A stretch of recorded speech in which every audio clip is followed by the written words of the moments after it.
Dertler kelip singen berdaşım, yağmurlardek döküldü berdaşım. Kalbim sensiz yanmaz kıyaşım. Sağıngan menlik baralmayman.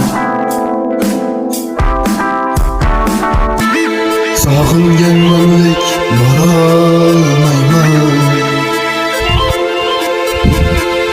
Naçar köngül dertke giriftar, yüreğimde alanlar bisyan.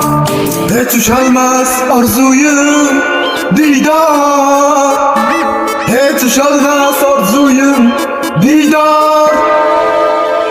Sağıngan menlik baralmayman, sağıngan menlik baralmayman.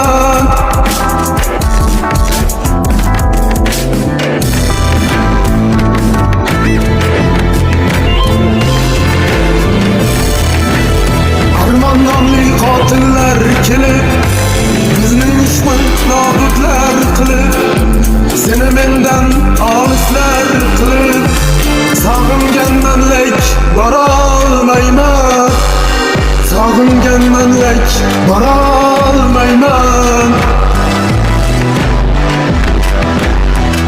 Olislardan termilib bugun, oyoqlarim zanjirband tugun.